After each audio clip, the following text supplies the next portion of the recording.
fight like a roaring fight, during dreams under stadium lights, sweat and fire, hearts ignite. Evening sports buffet, with the Ginch we play. Highlights while scores collide, it's the riot live tonight.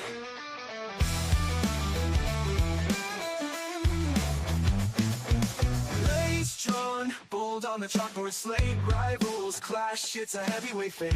Every second pounding, can't wait. Evening sports buffet, with the Ginch we play. Highlights while scores. Yes, ladies and gentlemen.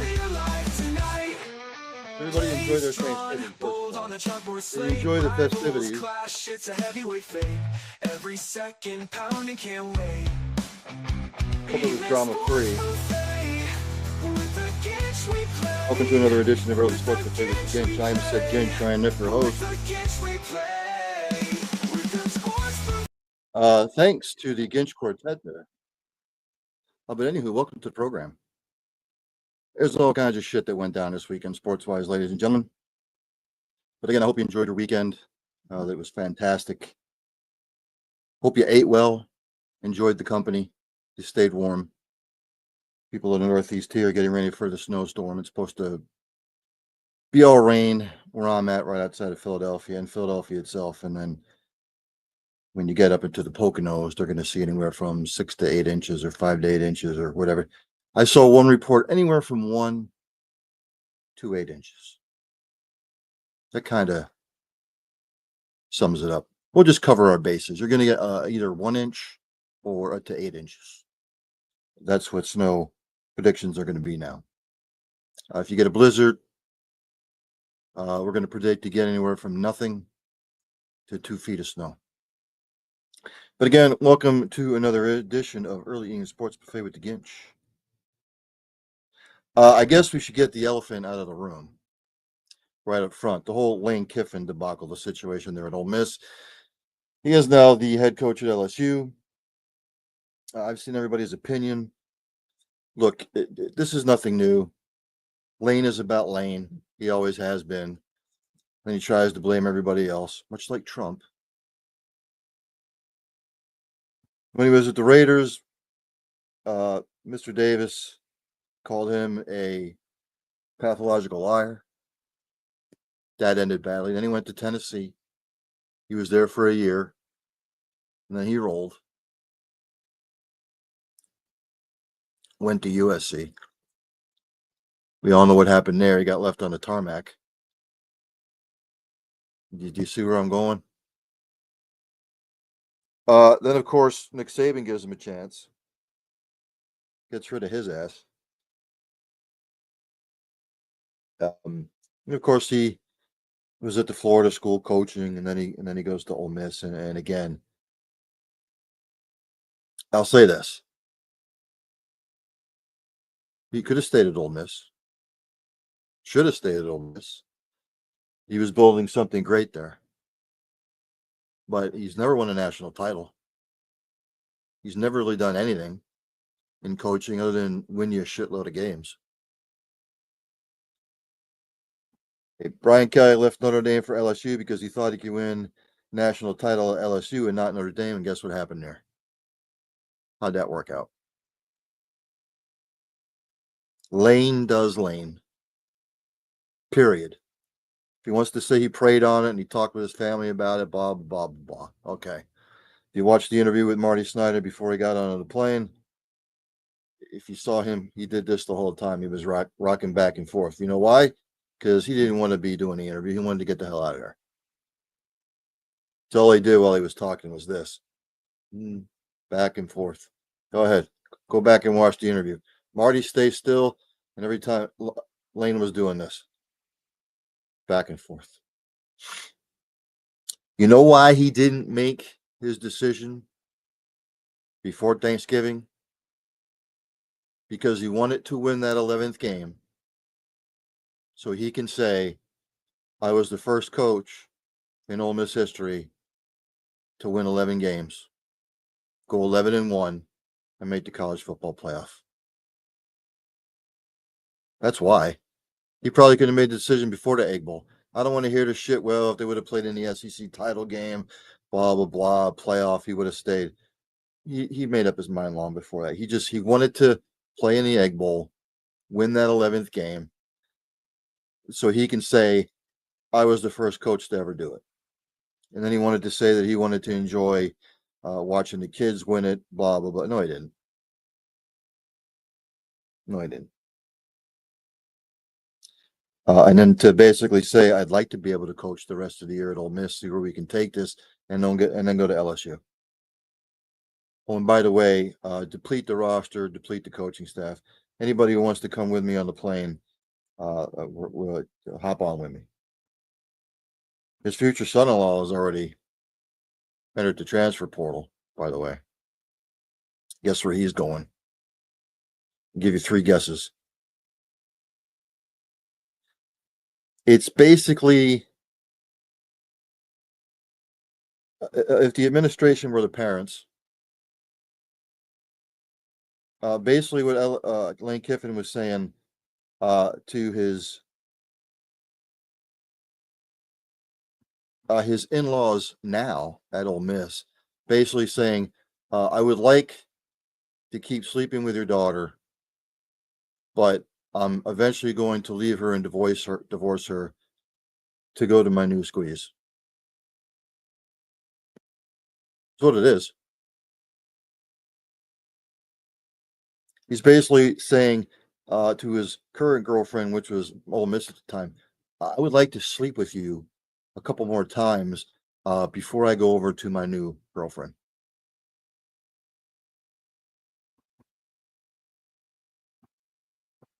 It's just what Lane does. And there's no guarantee it's going to work out at LSU. It's not. If he wants to say, it's like Charles Barkley used to say, if to say it's not about the money, it's about the money. It's always about the money. Is LSU a better job than Ole Miss? I don't know. They really haven't done diddly dick since Ed Orgeron won the title back in 2019, 2020. Do they have better resources? Probably. More money to spend? Probably. Of course they do. But Brian Kelly thought it was going to be a breeze. Didn't work out so well. And again, when LSU was at Tennessee, he didn't win shit. When he was with the Raiders, he didn't win dick. When he was USC, didn't win dick. Been with Ole Miss, he's had good years. Probably the best stretch Ole Miss has ever seen. Didn't win anything. Didn't play in an SEC title game, I don't think, from my recollection. Did they? No. But this is the day and age of college football, semi-pro football that we live in. There'll be no love lost there. And I would encourage you to look at LSU's schedule next year. If anybody thinks he's going 9-3 or 10-2, forget it. Not with that schedule. I don't know who he's going to bring in, how many players are going to follow him to LSU, or what he does in the transfer portal. But if anybody thinks he's going 10-2 or 11-1 next year or 12-0, you can forget it. It's not happening. If he goes 7-5 next year with the schedule next year, I'll be surprised. That'll be a success as far as I'm concerned. So, sayonara from Ole Miss to Lane Kiffin, who bolted in broad daylight. Before it was, he got left at the tarmac at USC, couldn't even get on the plane. And you remember when he was with Alabama, offensive coordinator, Nick Saban basically said bye-bye a week before the national title game. It has to tell you a lot. Anywho, some other news and notes from around the world in sports today. Michigan State has hired Pat Fitzgerald as their new head football coach. They parted ways with Jonathan Smith Jonathan Smith a couple days ago. Reported by ESPN News Services, the deal's for 5 years.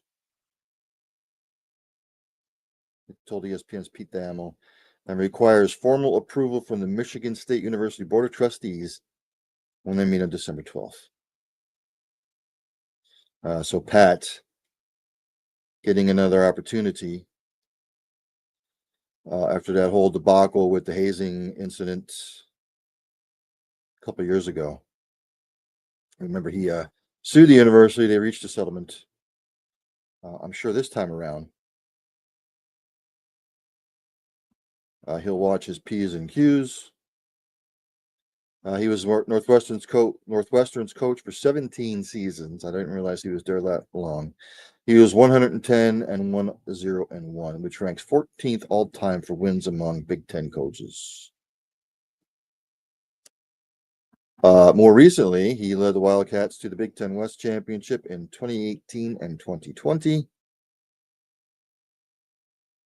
Over his final 2 seasons, though, there at Northwestern, they were 4-20, which kind of added to the problem. The WNBA's proposal ups max salary base to $1 million, sources say, reported by Alex Filippo. Aspen. It includes a maximum salary in 2026 featuring a guaranteed $1 million base, sources told ESPN on Monday. Projected revenue sharing pushing total earnings for max players to more than $1.2 million. Step in the right direction, obviously. I just saw this about maybe 10, 15 minutes ago.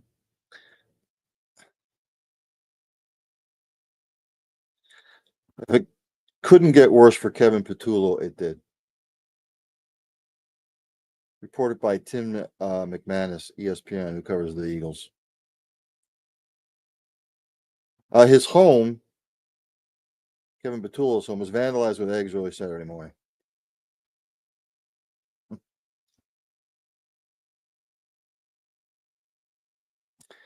A video surfaced on social media of multiple people appearing to throw objects at Petullo's home. Online posts suggested it was rocks being thrown, but a Moorestown police representative clarified that it was eggs, adding that the investigation is still ongoing. Have to let this play out. Excuse me. I saw some clown post on social media that it was a bunch of Eagles players. You don't know that yet. You don't know that yet.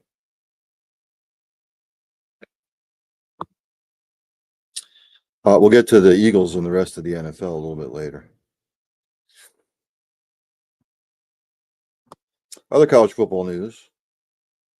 James Madison's Bob Chesney is expected to sign a 5-year deal with UCLA.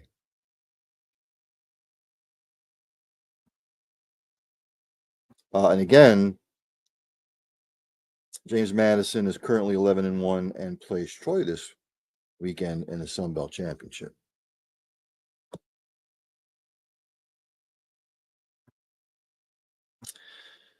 It's reported by Pete Thamel, ESPN, who covers everything for college football. Chesney informed his team of his intention to leave Monday, which is today. Chesney jumped to the top of the list of candidates. So we'll see. It's not always greener on the other side. The grass isn't always greener. Adam Thielen was waived by the Vikings because he wanted to, this is his last season, by the way, he wanted to go to a contender or sign with a contender where he would be a little bit more active in what teams do offensively. Michigan granted him his waive. I don't know where he would sign. Maybe he can go back to Carolina. I don't know. I don't know what contender that he thinks he would go to, or he would be a bigger part of the program, to be quite honest with you. I will have to keep an eye on that.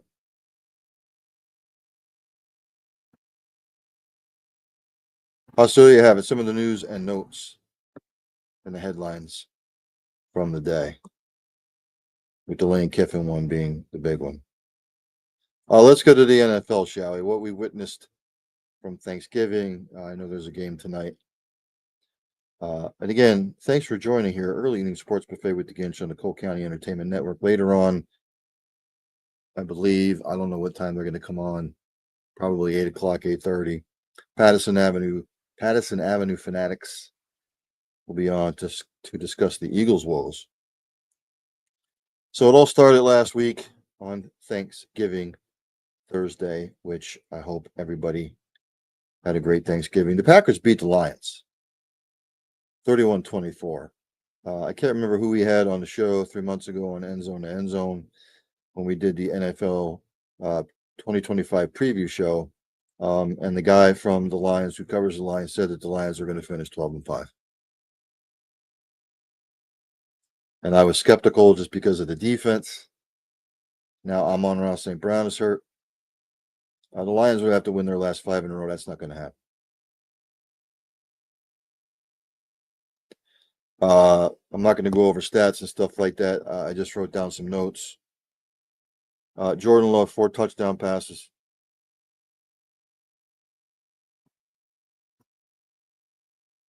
I also wrote Green Bay 3 of 3 on 4th down. Detroit 0 for 2. That was really the difference in the ball game. Packers 8-3-1, and the Lions are 7-5.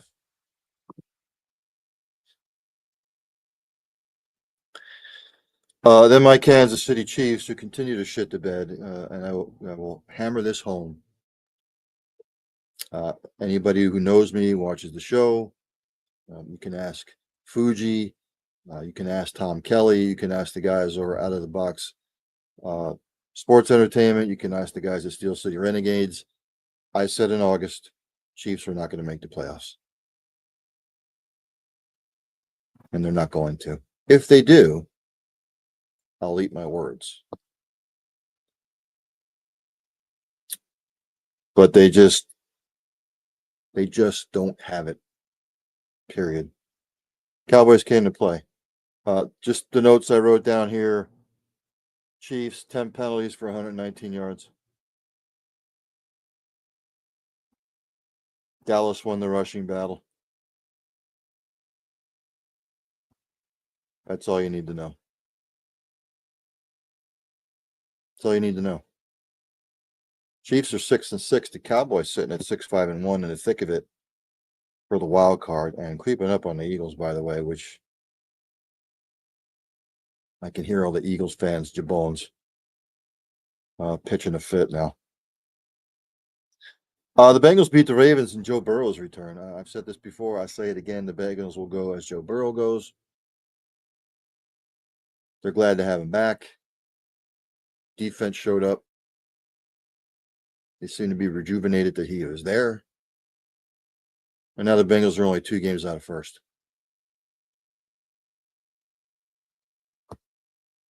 And the Steelers and the Ravens better beware. All I wrote down on this game, Bengals 5 turnovers. I'm sorry, the Ravens 5 turnovers. 5 turnovers, 3 of 10 on 3rd down. That was the game in a nutshell. The Ravens look like shit.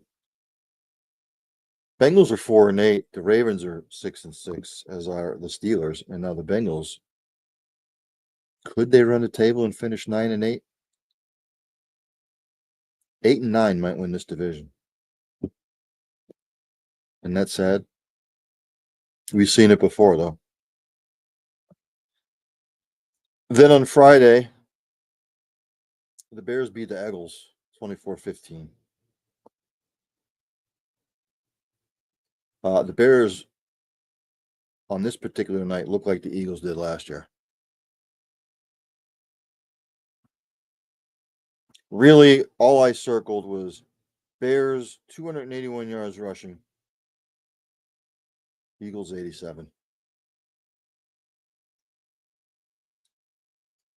Bears ran it 47 times. Eagles ran it 17. Therefore, hence the loss. But if the Eagles can't run the football, it's going to be a long rest of the year. Period. I've said this for the last 2 months, and I've heard everybody's argument. Look, they can talk about the offensive line and the holes aren't there, and Saquon doesn't seem to be running as with as much energy this year as he was last year. I don't care. You don't abandon the run completely. 17 rushes as opposed to Chicago's 47.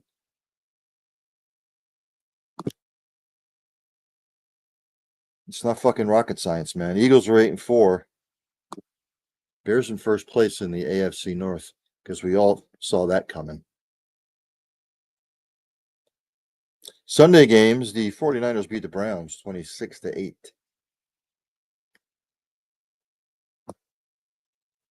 The Browns' offense sucks. Doesn't matter if it's Dylan Gabriel, Shedeur Sanders, Colonel Sanders.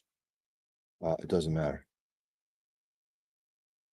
All I wrote down on here was Browns 2 turnovers, San Francisco none. San Francisco 11 of 17 on third down. The Browns 3 of 11. 49ers 9-4. The Browns are 3-9. Jaguars beat the Titans in a snooze fest for the Titans. The Titans and the Saints are just, they should just forfeit the rest of the season because they're both really bad. Both really bad. Really, all I wrote down on here: Jags 2 turnovers, or Jags no turnovers. Titans 2. And to be honest with you, Jags defense was the difference in the game. Titans are 1-11, shining up those golf clubs. Jags are 8-4. Only a game back, by the way, I think, of the Colts. Well, they're tied with the Colts now, I believe. Yes, they are. That's because the Texans beat the Colts yesterday 20-16. The Texans now getting healthy. This is a good game, back and forth, good defensively, good defensive struggle.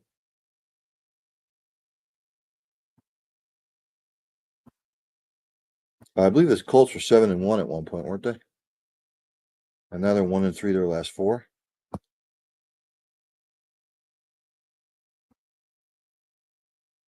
What are my notes on this? Oh, all I wrote down: Texans 6 of 13 on third down, the Colts 3 for 10.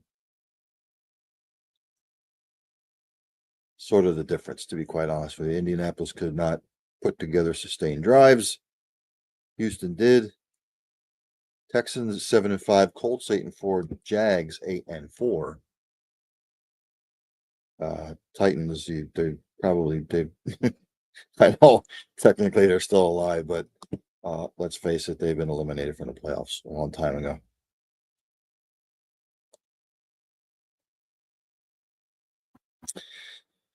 Dolphins beat the Saints 21-17.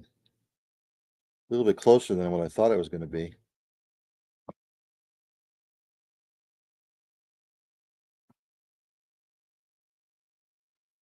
Really, the only thing I wrote down here: Dolphins won the turnover margin, and they outrushed the Saints 2-1.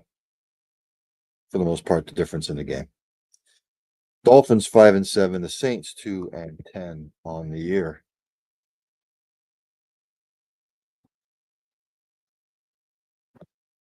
I called the Texans upset, by the way. I also called the upset on this one, which I don't know. Is it really an upset?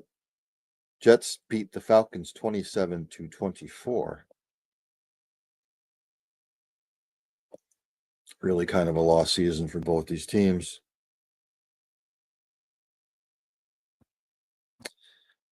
Really, the only thing I circled on here was the fact that Falcons were 4 of 12 on third down, and the Jets were 7 of 16.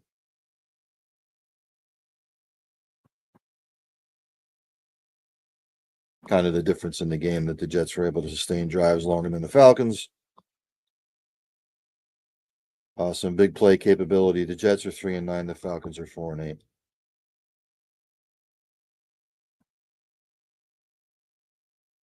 Buccaneers with a hard-fought victory against the Cardinals. They win 20 to 17. Kind of a back and forth game. Buccaneers jumped out to a big lead. The Cardinals came back. Really, the notes that I wrote here: Cardinals 2 turnovers, Tampa Bay none. Difference in the game. Buccaneers are 7 and 5. The Cardinals are 3 and 9. I will get into more NFL tomorrow on End Zone to End Zone. Kind of the shocker of the day, as I think the Rams took the Panthers lightly a little bit. The Rams lose to the Panthers 31-28, which vaults Chicago into the number 1 seed in the NFC right now. Stafford threw 2 picks, which were costly, which is uncharacteristic. Really, the only thing I wrote down here was the Rams turned it over 3 times, Carolina none. Rams were 2 of 5 on third down, and the Panthers were 7 of 15. And of course, Carolina off one of those turnovers was the interception return for the touchdown. Don't look now, ladies and gentlemen. The Panthers are 7 and 6.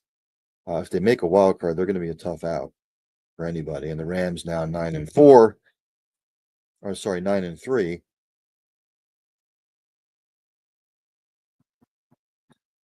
Seahawks, they whooped up on the Vikings 26 to nothing. The Vikings right now are just they're abysmal. The season's lost. What are you going to do? Really, all I wrote down was Rossmore had 4 picks. Period. 4 picks. Vikings were 2 of 10 on third down. Just an ass kicking. Seahawks are 9 and 3. The Vikings are 4 and 8.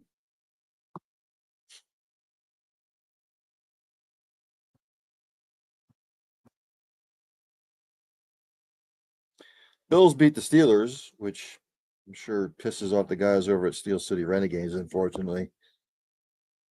And then, of course, Aaron Rodgers had to throw his receivers under the bus. If you really want to know what Aaron Rodgers is about, he never takes fucking accountability for almost anything.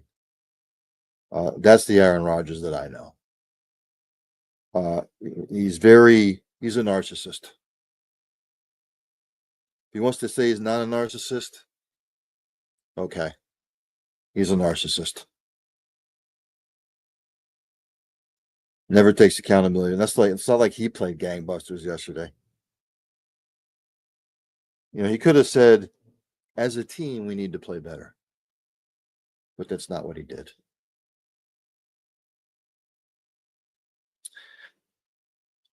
Really, all I wrote down was Bills 8 of 15 on third down, Steelers 3 and 9. They each had a defensive special team for a touchdown. I'm sorry, the Bills had a defensive special team for a touchdown. Just Steelers didn't look good. The Bills are 8 and 4. The Steelers are 6 and 6, and the AFC North, Central, whatever, is a mess.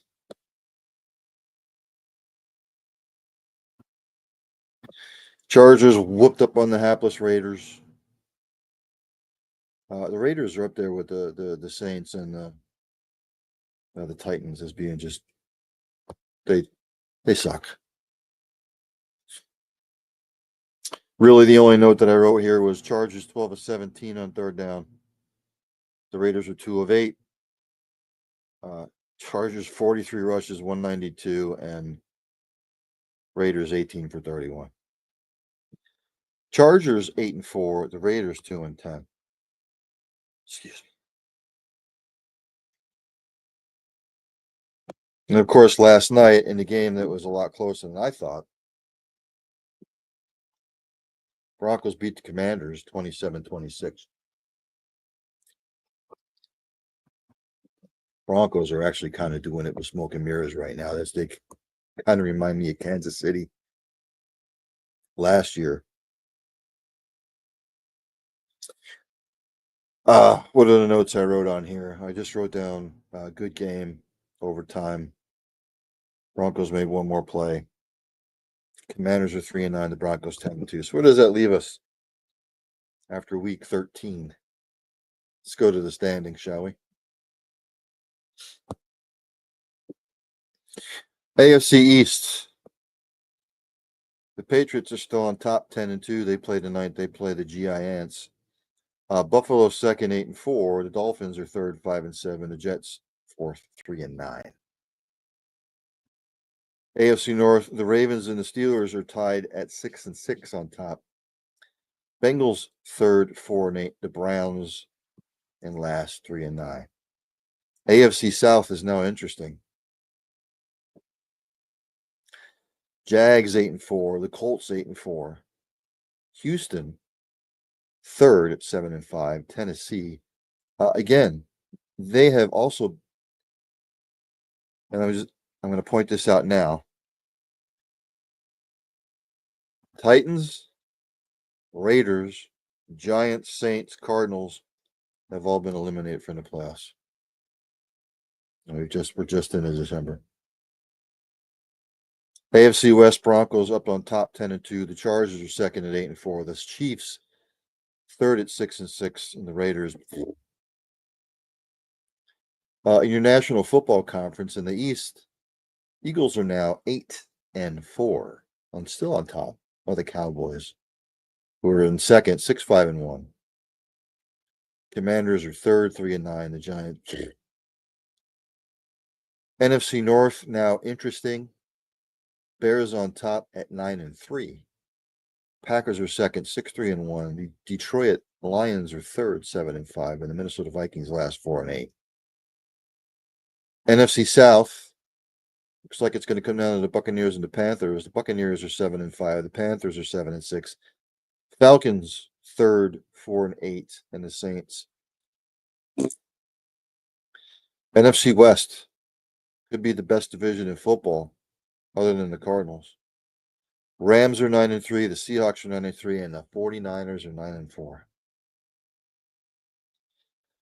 The season ended today. The Bears would be the 1 seed.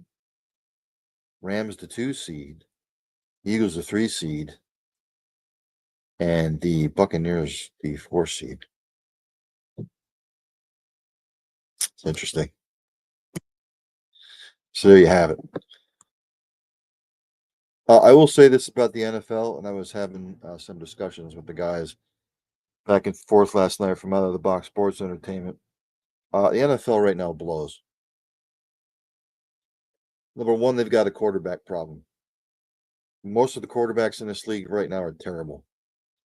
You want to go to the AFC, Josh Allen stands out. Tua is not good.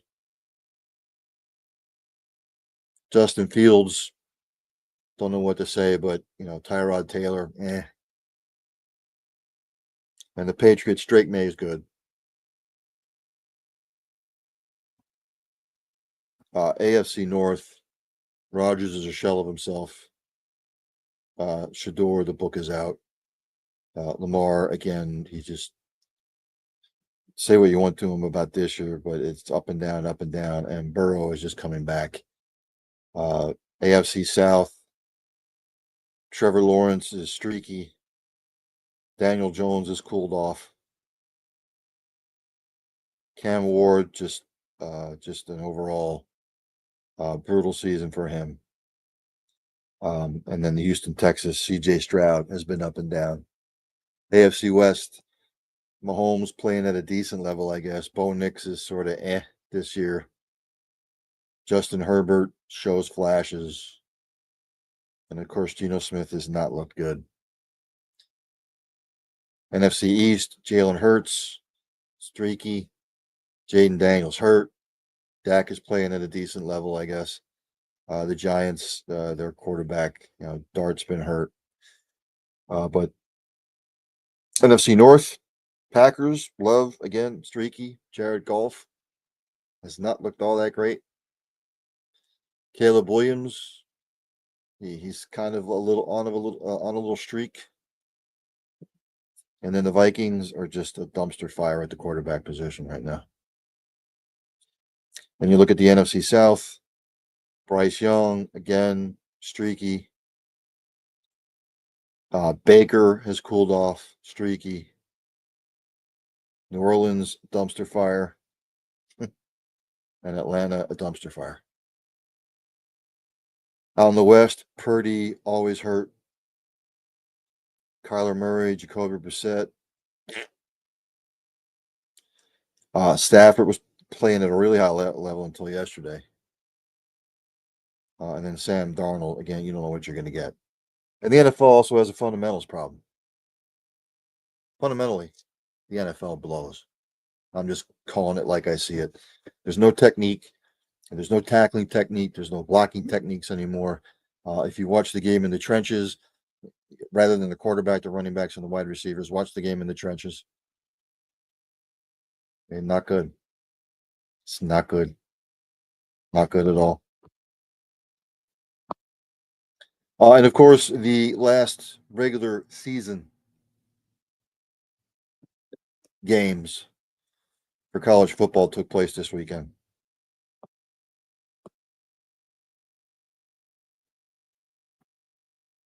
It all started Friday. I'm not going to go over stats. I'll save that for Wednesday. Number 2, Indiana beat Purdue in the Old Oaken Bucket, 56-3. 56-3.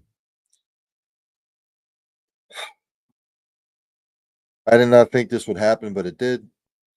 Number 16, Texas beat number 3, Texas A&M. Well, they were doing number 16 last week. Beat number 3, Texas A&M last week, 27-17.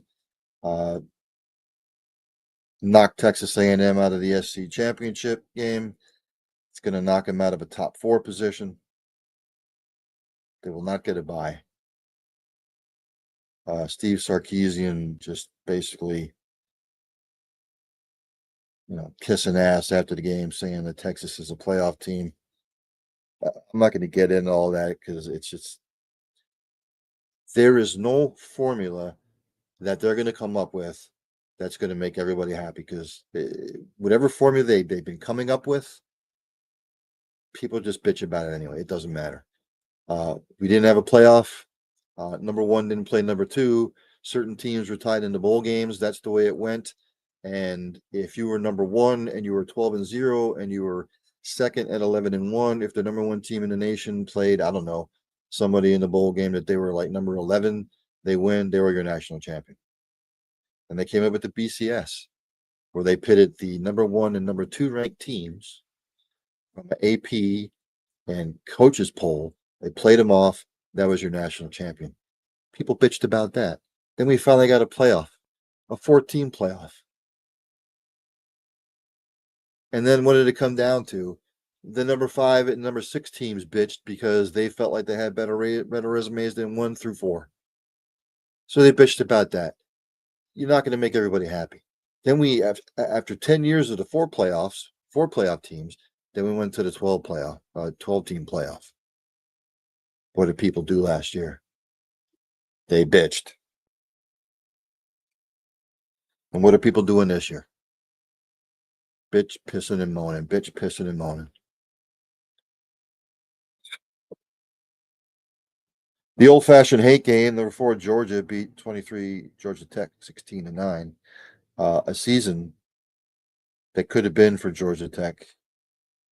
They were 8-0 at one point, and they have gone 1-3 their last 4. Again, number 7, Ole Miss. These were Friday games, by the way. Beat Mississippi State in the Egg Bowl, 38-19. Sayonara Ling. Number 13, Utah over Kansas, 31-21. Number 25, Arizona over number 20, Arizona State, 23-7. Then on Saturday, the big game. Number 1, Ohio State dominated number 15, Michigan, 27-9. Ohio State and Indiana will play for the Big Ten championship. Number 5, Texas Tech annihilated West Virginia 49-0. Texas Tech playing, I believe, BYU for the Big 12 title. Number 6, Oregon beat Washington last week 26-14. Oregon is a lock for the college football playoff. Their only blemish is that lost to Indiana. I was at the game. Hard-fought game.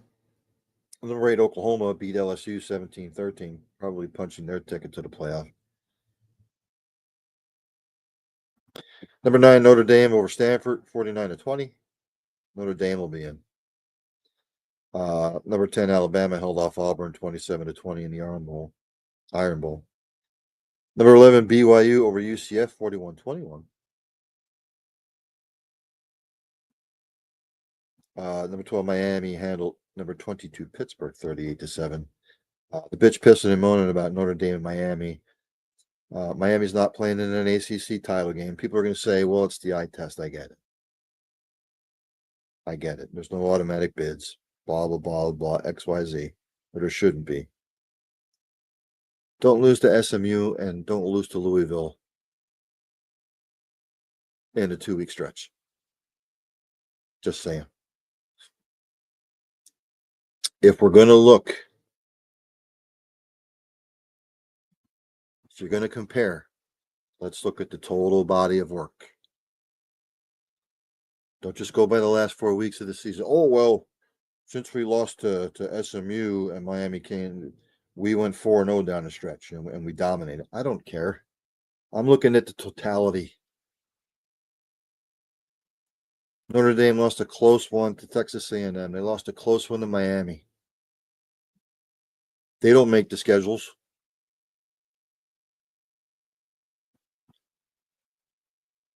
Number 14, Vanderbilt beat their big brother, number 19, Tennessee, 45-24. People talking about Vanderbilt being an at-large. We'll see. Number 17, USC beat UCLA, 29-10.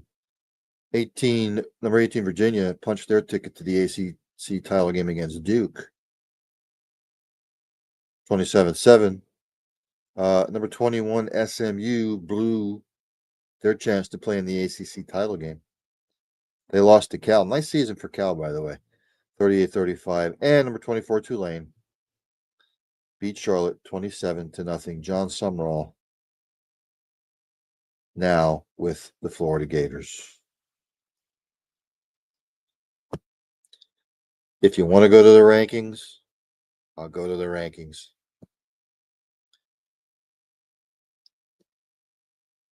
With the AP poll just coming out today, I will go down your top 12. Miami's 12th, BYU's 11th, Alabama's 10th, Notre Dame's 9th, Oklahoma 8th, Texas A&M has dropped to 7th, Ole Miss is still at 6th, Texas Tech is 5th, Oregon's 4th, Georgia's 3rd, Indiana's 2nd, Ohio State is number 1 in both the AP and the coaches poll. So there you have it.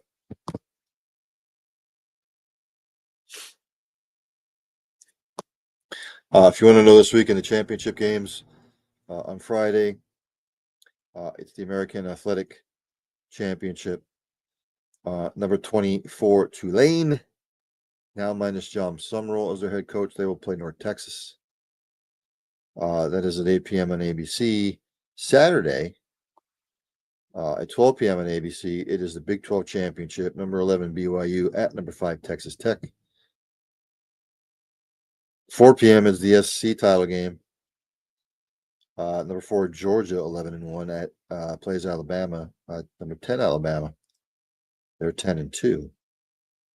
8 p.m. on Fox is the Big 10 Championship. Number 2, Indiana, playing number 1, Ohio State. And at 8 p.m. on ABC, it is the ACC Championship. Yes, everybody, we all picked number 18, Virginia, 10-2, playing Duke at 7-5. for the ACC championship game. We all picked Duke against Virginia in the preseason, didn't we? Not. I will say this: everyone's talking about Ohio State, Indiana, Oregon, Alabama, Notre Dame. The most dangerous team that will be in the playoff is Texas Tech. When they are playing team football, especially with that defense, they are going to be a hard out. Let me jump to the NBA, shall we? Let's go to the standings as I always do. Every Monday. Eastern Conference, your Detroit Pistons still sit on top at 16-4. The Knicks are second, 13-6, 2.5 back. Raptors are third, 14-7. They're also 2.5 back. The Heat are fourth, 13-7. They're 3 back. The Hawks are fifth, 13-8, 3.5 back. The Orlando Magic, 12-8. They are sixth. They're 4 back. Cleveland Cavaliers are seventh. They're 12-9. They're 4.5 back. The Celtics, 8th, 11-9, 5 back. Philadelphia 76ers are ninth, 10-9, 5.5 back. Your Chicago Bulls, 10th, 9-10, 6.5 back. Then you have the Bucks, Hornets, Pacers, Nets, Wizards. Western Conference, Oklahoma City Thunder 20-1. Second, the Lakers are 15-4. They're 4 back. The Rockets are third, 13-4, 5 back. The Denver Nuggets are 14-5. They're 5 back. The Spurs are fifth, 13-6. They are 6 back. The Minnesota Timberwolves are 6, 12-8, 7.5 back. Seventh, the Phoenix Suns are 12-9, 8 back. The Golden State Warriors are 8th, 11-10, 9 back. The Memphis Grizzlies, 9th, 9-12, 11 back. The Port Trailblazers, 10th, 8-12, 11.5 back. Then you have the Jazz, Mavericks, Clippers, Kings, Pelicans.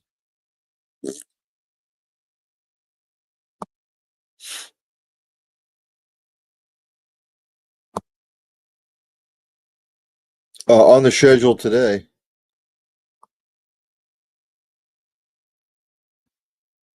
in the association, as it jumps to the schedule here, as it's buffering. This thing, it's just killing me here. Coming up at 7 o'clock, you got the Hawks at the Pistons, the Cavs at the Pacers, the Bucks at the Wizards. 7:30, the Hornets are at the Nets. The Clippers are at the Heat. The Bulls are at the Magic. 9 o'clock, Mavs at the Nuggets. Rockets at the Jazz. And 10 p.m. out there on the West Coast, Suns at the Lakers. Jump to the NHL, shall we? Let's go to the standings.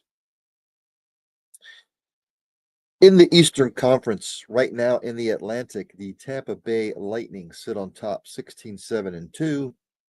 They have 34 points. The Boston Bruins second, 15-12-0, 30 points. They're 4 back. 5 back are the Canadiens, 13-8-3. In fourth and fifth, the Senators and the Red Wings are both, they have 28 points. In sixth, Panthers 12-11-1, 25 points. 9 back with the Maple Leafs are 9 back, and the Sabres rounding it out 10 points back and last. In the Metropolitan, the Carolina Hurricanes sitting on top. I have a friend who lives down there. I'm sure she's pleasantly surprised. They are 16-7-2, 34 points. The Devils are second, 16-8-1, 33 points, 1 point back. The Capitals are third, 15-9-2, 32 points. They are 2 back. Flyers fourth, 14-7-3, 31 points, 3 back. Penguins are fifth, 12-7-5, 29 points, along with the Islanders at 29 points. They're both 5 back. Rangers seventh, 13-12-2, 28 points, 6 back. Blue Jackets are in last, 11-9-3, 27.7 back. Out there in the Western Conference, the Colorado Avalanche, ladies and gentlemen.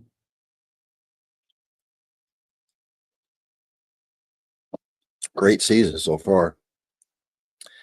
First in the Central, 18-1-6 with 42 points. Stars are second, 17-5-4, 38 points, 4 back. Wilder third, 14-7-5, 33 points, 9 back. My Blackhawks and Mammoth are fourth and fifth, respectively, with 27 points. They are 15 back of first. The Jets having a rough start to the season, 13-11-0, 26 points. They are 16 back. Blues are seventh with 25 points. Predators last 20 points and are 22 back.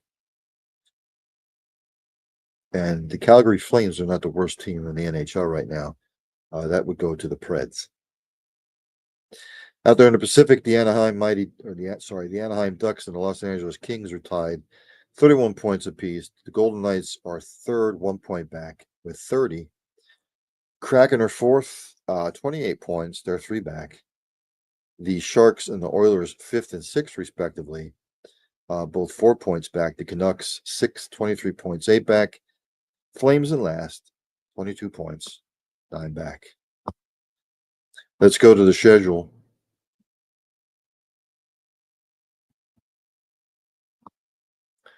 For tonight, light slate at 7 o'clock. Blue Jackets at the Devils. The Penguins are at the Flyers. At 7:30, the Jets are at the Sabres. 8 o'clock, the Ducks are at the Blues. And 10 o'clock, the Mammoth and the Sharks.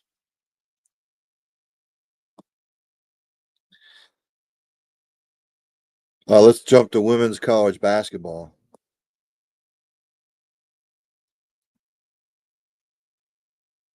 I'll give the ladies some love.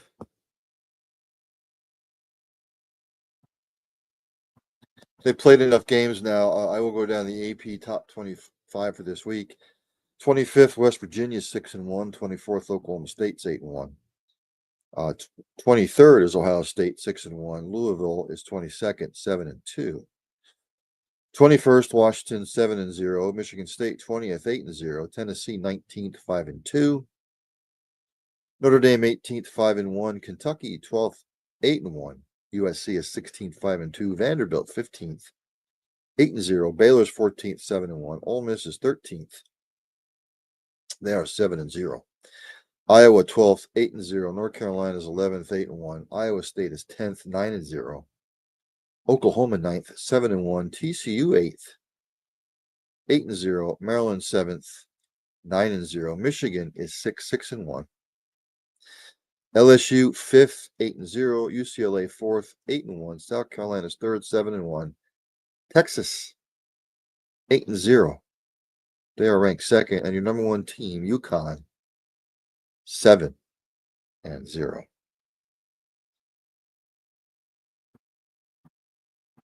Top 25 for the women today, if anybody's in action. 2 games. 7 p.m., Villanova is at number 25, West Virginia, and at 9 p.m., San Jose State is at number 21, Washington. Let's go to the fellas, shall we?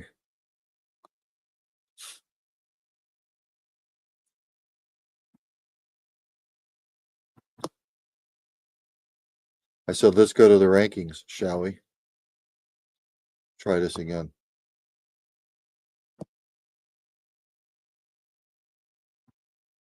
I will use the AP poll, I guess. 25th is Arkansas, 5-2. 24th is USC. They're 7-0. St. John's is 23rd. They're 4-3. Rough start to the season. Indiana's 22nd, 7-0. Kansas is 21st, 6-2. Auburn's 20th, 6-2. Texas Tech 19th, 16-2. Or 6-2. Kentucky is 8th, 5-2. Vanderbilt 17th. They are 8-0. North Carolina 16th, 6-1. Florida's 15th, 5-2. Illinois is 14th at 6-2. Tennessee is 13th, 7-1. Alabama's 12th at 5-2. Gonzaga is 11th, 7-1. Iowa State 10th, 7-0. BYU is 9th, 6-1. Houston 8th, 7-1. Michigan State 7th, 7-0.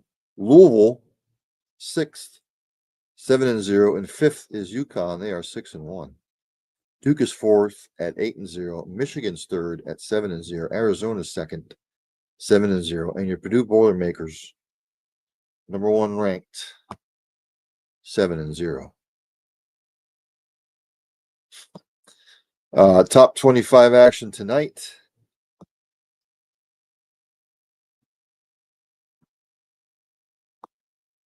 Let's see. Who do we have top 25 tonight? It's not showing me specifically top 25.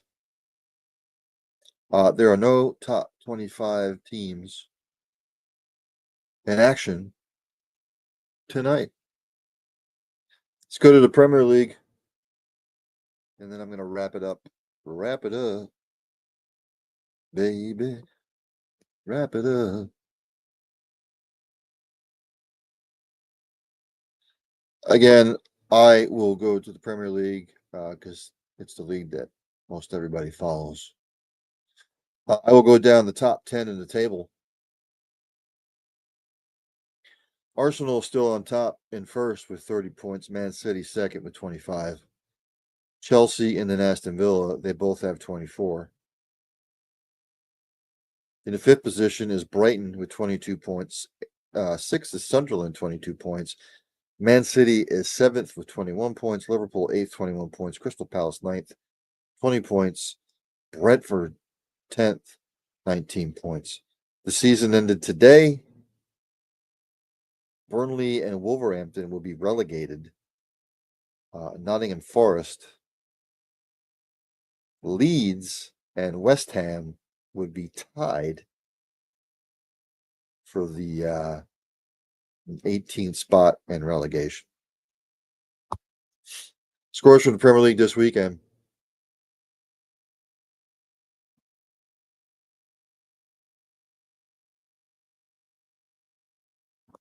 On Saturday,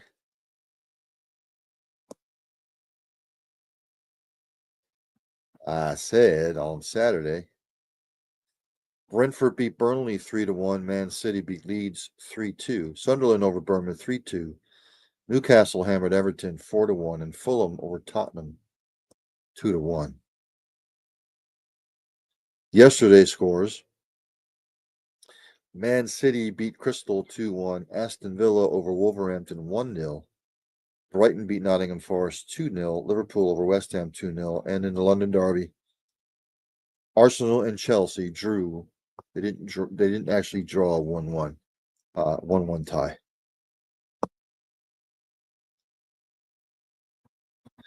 Tomorrow there is English Premier League action.